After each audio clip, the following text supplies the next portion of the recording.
बिस्मिल्लाहिर्रहमानिर्रहीम। अस्सलाम वालेकुम डियर स्टूडेंट्स। आज के लेक्चर में हम चैप्टर नंबर 5 जो कि फ़र्स्ट ईयर फ़िज़िक्स का रोटेशनल मोशन चैप्टर है, उसके न्यूमेरिकल्स, उसके असाइनमेंट्स और उसके एग्ज़ाम्पल्स जो हैं वो हम डिस्कस करेंगे। तो न्यूमेरिकल स्टार्ट करते हैं। न्यूमेरिकल नंबर 1 है कि if the plate microwave oven has a radius of 0.15 meters and rotates at 6 revolution per minute. Calculate the total distance by the fly during a 2 minutes cooking period. ठीक है, तो आपके साथ students radius given है 0.15, आपके साथ जो है वो एंगुलर स्पीड गिवन है। एंगुलर स्पीड जो है वो 6 रेवोल्यूशन पर मिनट्स है। आपने इस 6 रेवोल्यूशन पर मिनट्स को रेडियन पर सेकंड में कन्वर्ट करना है, तो आपने इसको मल्टीप्लाई करना है 2π/60 के साथ। तो जब हम ये मल्टीप्लाई करेंगे 2π/60 के साथ, तो ये 6 1 ज़ार 6, 6 10 ज़ार 60, तो ये आपके साथ 2π/10 आ जाएगा या π/5 आ जाएगा। ठीक है, तो इसका यूनिट कन्वर्ट हो जाएगा और ये कन्वर्ट हो जाएगा रेडियंस पर सेकंड में। इसी तरह इस टाइम को भी हम सेकंड्स में कन्वर्ट कर देंगे, तो ये 120 सेकंड्स हो जाएगा। और स्टूडेंट्स, हमें एस चाहिए, द डिस्टेंस कवर्ड हमें चाहिए, लेकिन एस के लिए हमें सबसे पहले टीटा भी फाइंड करना होगा। तो स्टूडेंट्स, इस क्वेश्चन में हम दो फार्मूलाज यूज़ करेंगे। सबसे पहले हम टीटा फाइंड करेंगे और वो फार्मूला होगा theta is equal to angular speed into time. और फिर हम एस फाइंड करेंगे, S is equal to are theta के फार्मूला से। तो स्टूडेंट स्टार्ट करते हैं। सबसे पहले theta is equal to omega into T. अब इसमें वैल्यूज़ पुट कर देते हैं। ओमेगा की वैल्यू हमारे साथ π/5 आई थी, जबकि टाइम की वैल्यू आपके साथ 120 आई है। तो स्टूडेंट्स, अगर हम इसको सॉल्व करें, π/5 को मल्टीप्लाई करें 120 के साथ, तो इसका हमारा आंसर आता है 24π। तो स्टूडेंट्स, आपके साथ टीटा जो है वो 24π। ये स्टेप नंबर 1 था। और अब स्टेप नंबर 2 जो है वो आपके साथ है s is equal to are theta. तो s is equal to r की जगह 0.15 आ जाएगा और टीटा की जगह आ जाएगा 24π। तो इसी 24π को हम मल्टीप्लाई कर देंगे 0.15 के साथ, तो हमारा आंसर आएगा 11.3। ठीक है, तो आपके साथ एस जो आया है वो आपके साथ आया है 11.3 मीटर्स। ठीक है, ये आपके साथ जो है न्यूमेरिकल नंबर 1 का आंसर आ गया। न्यूमेरिकल नंबर 2 को देखें स्टूडेंट्स। न्यूमेरिकल नंबर 2 है a circular drum of radius 40 centimetre. Students, इस रेडियस को मीटर्स में कन्वर्ट कर देंगे, तो इसको 100 पे डिवाइड कर देंगे, तो ये 0.4 मीटर हो जाएगा। आगे देखें, इज़ रोटेटिंग एट 400 रिवोल्यूशंस पर मिनट। तो स्टूडेंट्स, इस 400 को हम 2π/60 के साथ मल्टीप्लाई कर देंगे। अगर 400 को 2π/60 के साथ मल्टीप्लाई किया जाए तो इससे 40π/3 आता है। तो ये 40π/3 हो जाएगा और यूनिट इसका कन्वर्ट हो जाएगा रेडियंस पर सेकंड में। इज़ ब्रॉट टू रेस्ट, तो मतलब आपके साथ फाइनल एंगुलर वेलोसिटी 0 रेडियंस पर सेकंड हो गई। और टीटा आपको 50 रिवोल्यूशंस गिवन है। ये रिवोल्यूशंस भी रेडियंस में कन्वर्ट करें तो इसको भी 2π के साथ मल्टीप्लाई कर दें, तो ये आपके साथ बन जाएगा 100π रेडियंस। ठीक है, और आपसे क्या मांगा गया है? आपसे एंगुलर एक्सेलरेशन मांगी गई है और स्टॉपिंग टाइम आपसे मांगा गया है। तो स्टूडेंट्स, एक तो न्यूटन थर्ड इक्वेशन यूज़ करेंगे एंगुलर एक्सेलरेशन के लिए, और न्यूटन फर्स्ट इक्वेशन यूज़ करेंगे हम एंगुलर स्टॉपिंग टाइम के लिए। तो स्टेप नंबर 1, सबसे पहले न्यूटन थर्ड इक्वेशन यूज़ करते हैं। 2 alpha theta is equal to omega F square minus omega I square. तो यहाँ से अल्फ़ा की वैल्यू हो जाएगी omega F square minus omega I square divided by 2 theta. इसमें वैल्यूज़ पुट कर देंगे स्टूडेंट्स। तो अल्फ़ा की वैल्यू 0 स्क्वायर माइनस, अच्छा ये क्या था, 40 पाई बाई 3 का स्क्वायर। ठीक है, और डिवाइडेड बाई 2 इंटू 100 पाई। ठीक है स्टूडेंट्स, इसको अगर आप सॉल्व करें कैलकुलेटर से, 40 पाई बाई 3, ठीक है, इसका स्क्वायर ले लें और इसको डिवाइड कर दें 200 पाई पे। 200 पाई पे अगर हम इसको डिवाइड कर दें तो स्टूडेंट्स आपका आंसर आता है 2.79। तो एंगुलर एक्सेलरेशन की वैल्यू हो गई 2.79 मीटर्स पर, सॉरी, रेडियंस पर सेकंड स्क्वायर। ठीक है, ये आपके साथ आ गया रेडियंस पर सेकंड स्क्वायर। ये स्टेप नंबर 1 हो गया। अब स्टूडेंट्स, स्टेप नंबर 2 में हमने टाइम फाइंड करना है। तो वो हो जाएगा omega F minus omega I by alpha. ठीक है, ये आपके साथ इक्वेशन नंबर फर्स्ट इक्वेशन से अगर टाइम को सब्जेक्ट किया जाए तो इससे ये आता है। अच्छा, ये अल्फ़ा जो आएगा स्टूडेंट्स, ये नेगेटिव भी आएगा, क्योंकि आप फार्मूला को देखें ये माइनस साइन भी है। तो नेगेटिव किसे शो कर रहा है? नेगेटिव सिर्फ जो है डीसेलरेशन को आपके साथ शो कर रहा है, नेगेटिव का साइन, कि ये स्पीड इंक्रीज़ नहीं हो रही, स्पीड डिक्रीज़ हो रही है। ठीक है, अच्छा अब टाइम मालूम करते हैं। 0 माइनस 40 पाई बाई 3, ठीक है, डिवाइडेड बाय माइनस 0.79। तो स्टूडेंट्स अगर आप इसको करें, ये आपके साथ 40 पाई बाई 3 डिवाइडेड बाई 2.79 अगर आप करें तो 40 पाई बाई 3, ठीक है, ये आ गया। और इसको डिवाइड कर देते हैं 2.79 पे। तो आपका आंसर जो आता है इससे, वो 15 आता है। तो ये आपके साथ 15 सेकंड्स आ जाएगा। तो ये आपके साथ स्टूडेंट्स न्यूमेरिकल नंबर 2 हो गया। न्यूमेरिकल नंबर 3 को देखें। A string 1 metre long is used to weld a 100-gram stone in a horizontal circle at a speed of 2 meters per second. Find the tension in the string. Student simple question है।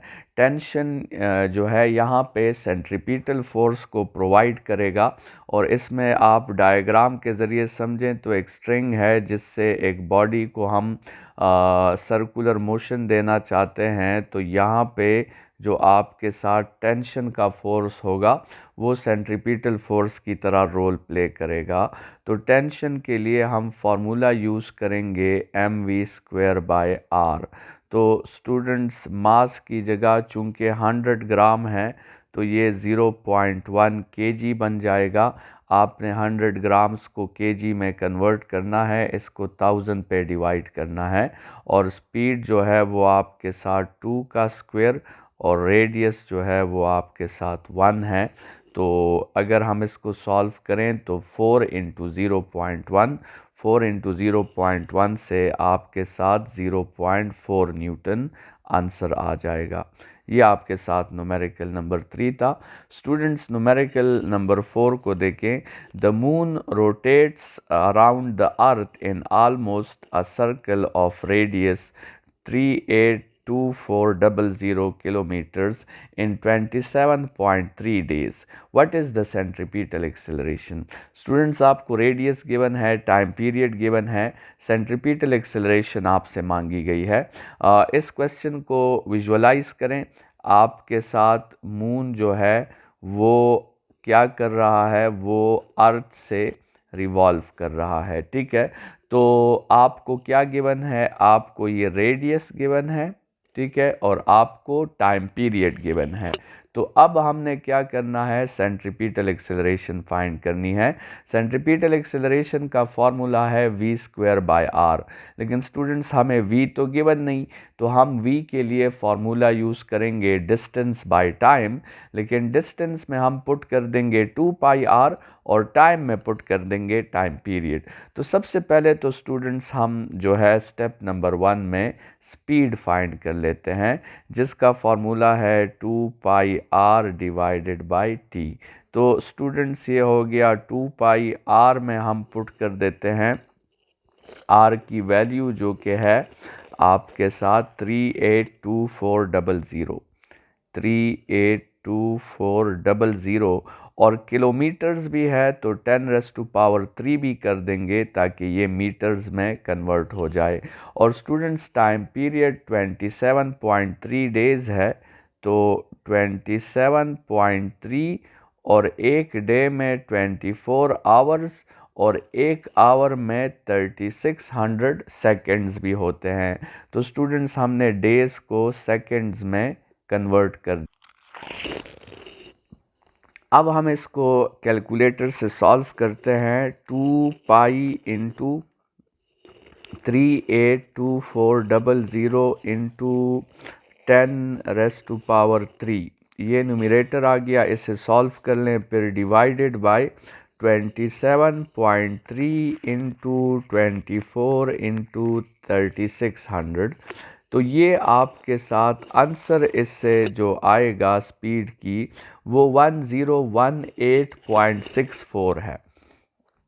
तो इसकी speed की value हो गई 1018.64 metres पर second, ठीक है।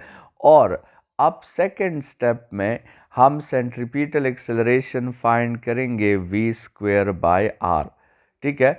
तो v² जो है वो तो 1018.64 का आ जाएगा स्क्वेयर, और रेडियस में हम वही वैल्यू पुट कर देंगे 27.3 इंटू 24 इंटू 3600, ठीक है।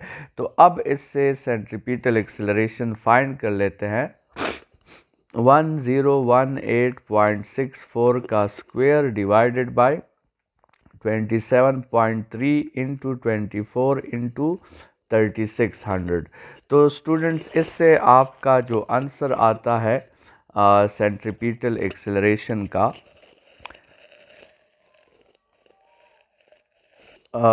सबर करें, एक दफ़ा दोबारा भी इसे कर लें। 1018.64 का स्क्वायर और डिवाइडेड बाय 27.3 इंटू 24 इंटू 3600, ठीक है। तो इससे आपके साथ आंसर आता है 0.439। तो 0.44 कंसिडर कर लेते हैं, 0.44 मीटर्स पर सेकेंड स्क्वायर। ये आपके साथ सेंट्रीपिटल एक्सेलरेशन आ गई है। लेकिन यहाँ पे स्टूडेंट्स हमसे एक गलती हो गई, हमने जो है वो r की जगह टाइम पीरियड की वैल्यू पुट कर दी है। r की वैल्यू ये है 382400 इंटू 10⁻³, ठीक है। तो इसको ज़रा करेक्ट कर लेते हैं, ये दोबारा सॉल्व कर लेते हैं। 1018.64 डिवाइडेड बाय 382400 इंटू 10⁻³, ठीक है। और इससे आंसर आता है 2.66 इंटू 10⁻⁻⁻⁶। ये आपके साथ 2.66 इंटू 10⁻⁻6 मीटर्स पर सेकेंड स्क्वायर। ये आपके साथ जो है वो मून की सेंट्रीपिटल एक्सेलरेशन हो गई है। अच्छा, तो MCQ नंबर 5 के लिए आते हैं। MCQ नंबर 5 आपसे क्वेश्चन में कहा जा रहा है कि a modern F1 car is accelerated from 0 to 100 kilometres per hour. Initial speed 0, final speed 100 kilometres per hour. Time आपको गिवन है 2.5 seconds. What is the angular acceleration of its 170 millimetre radius wheel. ठीक है, angular acceleration मांगी गई है और radius आपको given है 170 मिलीमीटर। सबसे पहले जहाँ पे यूनिट कन्वर्जन की ज़रूरत है वो यूनिट कन्वर्जन हम कर लेते हैं। सबसे पहले तो V2 को 100 किलोमीटर पर आवर से मीटर्स पर सेकंड में कन्वर्ट करेंगे तो इनटू 1000 डिवाइडेड बाय 3600 कर लेंगे। इससे आपके साथ आएगा 27.8 मीटर्स पर सेकंड। और इसी तरह 170 मिलीमीटर को भी मीटर में कन्वर्ट कर देंगे तो 170 को डिवाइड कर देंगे 1000 पे और इससे आपका आंसर आएगा 0.17 मीटर्स। ठीक है। अच्छा स्टूडेंट्स, अब अल्फ़ा का जो फॉर्मूला है वो change in omega by time है, लेकिन हमें सबसे पहले ओमेगा इनिशियल और ओमेगा फाइनल भी चाहिए होगा। ओमेगा इनिशियल और ओमेगा फाइनल के लिए हम V/R फार्मूला यूज़ करेंगे। तो step number 1, omega initial is equal to V initial by R। Step number 2, omega final is equal to V final divided by R। तो V इनिशियल की value 0 है और 0 divided by 0.17 से 0 ही आएगा radiance पर second. और ओमेगा V फाइनल जो है वो 27.8 है, तो 27.8 डिवाइडेड बाय 0.17, इससे आपके साथ आएगा आंसर 163.5 रेडियंस पर सेकेंड। अब स्टूडेंट्स स्टेप नंबर 3 में हम अल्फ़ा फाइंड करेंगे omega F minus omega I by time. तो 163.5 माइनस 0 डिवाइडेड बाय टाइम हमें गिवन था 2.5 सेकेंड्स, तो इसको डिवाइड कर देंगे 2.5 पे, मतलब 163.5 को 2.5 पे डिवाइड कर देंगे तो आपका जो आंसर आएगा स्टूडेंट्स वो 65.4 आएगा। 65.4 सेकेंड्स। तो ये स्टूडेंट्स आपके साथ numerical number 5। Numerical number 6, an electric motor is running at 1800 revolutions per minute. It comes to rest in 20 seconds. If the angular acceleration is uniform, find the number of revolutions it made before stopping. ठीक है। अच्छा students, number of revolutions हमसे मांगे जा रहे हैं और number of revolution से आप आइडिया लें कि थीटा आपसे मांगा जा रहा है, लेकिन किस यूनिट में? रिवॉल्यूशन के यूनिट में। ठीक है, तो इसको आपने जहन में इस बात को रखना है और हमारे साथ डेटा भी इनिशियली रिवॉल्यूशन में है और टाइम का यूनिट कौन सा लिया गया है? मिनट्स में। तो इस तरह करते हैं कि ये हम इस टाइम को भी मिनट्स में ही कन्वर्ट कर देते हैं, तो फिर हमें यूनिट कन्वर्जन और रीकन्वर्जन की ज़रूरत नहीं होगी, बस हमारा आंसर डायरेक्टली जो है वो रिवॉल्यूशन में ही आ जाएगा। तो इस 20 को 60 पे डिवाइड करते हैं तो टाइम हमारे साथ बन जाएगा 0.3 मिनट। ठीक है। अच्छा स्टूडेंट्स, अब सबसे पहले हमें जो है वो अल्फ़ा फाइंड करना होगा। ठीक है, और फिर अल्फ़ा के बाद थीटा फाइंड करना होगा।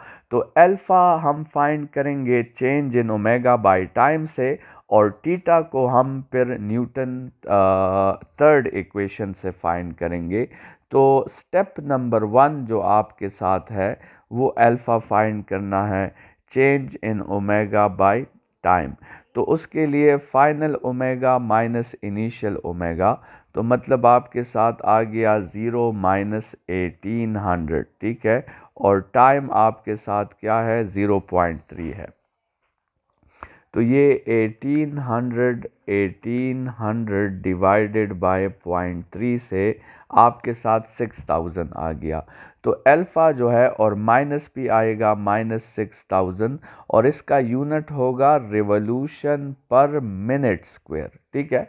तो अच्छा, ये तो आपके साथ अल्फ़ा आ गया, और अल्फ़ा नेगेटिव इसलिए है क्योंकि ये रिटार्डेशन हुई है। अब स्टेप नंबर 2 में हम जो है थीटा फाइंड करेंगे, जो कि क्वेश्चन का मेन एम है, और वो होगा omega F square minus omega I square divided by 2 alpha, ठीक है।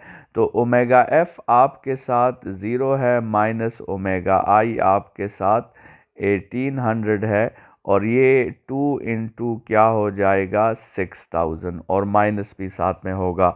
ये माइनस माइनस तो कैंसिल आउट हो जाएंगे, और आप इस तरह करें कि 1800 के स्क्वायर को डिवाइड कर दें 12000 पे, ठीक है। तो आपके साथ 2, इसको एक दफ़ा दोबारा कर लेते हैं। 1800 के स्क्वायर को 1800 के स्क्वायर को डिवाइड कर दें, 6 2 ज़ार 12,000 आता है ना, 12,000 पे हम इसे डिवाइड कर देते हैं। तो हमारा आंसर आता है 270 रेवोल्यूशंस। थीटा की जो वैल्यू हमारे साथ आती है वो क्या आती है, 270 रेवोल्यूशंस। लेकिन आपके साथ बुक का आंसर वो 300 रेवोल्यूशन है। इसको ज़रा दोबारा चेक करना होगा। मेरे ख़्याल में ये टाइम की जो हमने डिवीज़न की है ना, तो इसमें हम ये अप्रॉक्सीमेशन नहीं लेते। असल में इसका आंसर 1/3 आता है, तो इसको 1/3 ही रहने देते हैं, ठीक है। तो यहाँ पे हम टाइम की जगह ये जो वैल्यू है इसको हम लिख देंगे 1/3। 1/3 वैसे इससे 0.3333 आता है, लेकिन हमने इसको सिर्फ जो है वो 0.3 कंसिडर कर लिया था। मेरे ख्याल में उस वजह से ये एरर आ रहा है। तो 1800 डिवाइडेड बाय 1/3, ठीक है। इससे आपके साथ स्टूडेंट्स 5400 आता है। तो यहाँ से गलती आ रही थी। ये जो वैल्यू है ये आपके साथ क्या है, 5400 है, ठीक है। और ये वैल्यू भी हम यहाँ पे करेक्ट कर देंगे। ये वैल्यू भी आपके साथ 5400 है। और अब जो है अगर हम इसे मल्टीप्लाई करें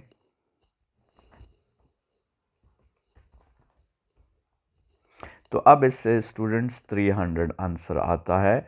तो आपके साथ करेक्ट ऑप्शन जो है वो 300 रिवॉल्यूशंस हो जाएंगे, ठीक है। अच्छा स्टूडेंट्स, न्यूमेरिकल नंबर 7 की तरफ आते हैं। न्यूमेरिकल नंबर 7 सिंपल न्यूमेरिकल है। आपसे किसी स्फेयर का इनर्शिया पूछा गया है और मास और रेडियस आपको गिवन है। तो स्टूडेंट्स रेडियस को आपने कन्वर्ट करना है मीटर्स में। तो और बाकी स्फेयर का जो मोमेंट ऑफ इनर्शिया का फार्मूला है वो 2/5 mr² है। तो I is equal to 2/5 m की जगह 100 पुट कर देंगे और r की जगह 0.5 का स्क्वायर, ठीक है। तो 100 इंटू 0.5 का स्क्वायर, और इसको मल्टीप्लाई कर देंगे 2/5 के साथ भी, तो हमारा आंसर जो है इससे 10 आता है। तो स्टूडेंट्स मोमेंट ऑफ इनर्शिया की जो वैल्यू होगी वो आपके साथ 10 kg मीटर स्क्वायर होगी, ठीक है। MCQ नंबर 8 की तरफ आएँ। A rope is wrapped several times around a cylinder of radius 0.2 meters and mass 30 kg. What is the angular acceleration of the cylinder if the tension in the rope is 40 Newton and it turns without frictions? ठीक है students, angular acceleration हमसे मांगा है। हम दो steps में angular acceleration की तरफ बढ़ेंगे। सबसे पहला स्टेप तो हमें टॉर्क फाइंड करना होगा और वो हम इस फार्मूला से फाइंड करेंगे, torque is equal to R F. और एक दफ़ा टॉर्क आ जाए तो फिर हमें अल्फ़ा फाइंड करना होगा। वो इस फार्मूला से, जिसको न्यूटन सेकंड लॉ भी कहते हैं, वो अल्फ़ा हम किस तरह फाइंड करेंगे, टॉर्क बाय आई से। ठीक है, और स्टूडेंट्स इसमें हमें आई बी फाइंड करना होगा। तो ये जो अल्फ़ा फाइंड करना है ये असल में स्टेप नंबर 3 बन जाएगा। ठीक है, स्टेप नंबर 2 में हमें जो है क्या फाइंड करना होगा, मोमेंट ऑफ इनर्शिया जो है वो फाइंड करना होगा। और फिर स्टेप नंबर 3 में हमें टॉर्क फाइंड करना होगा।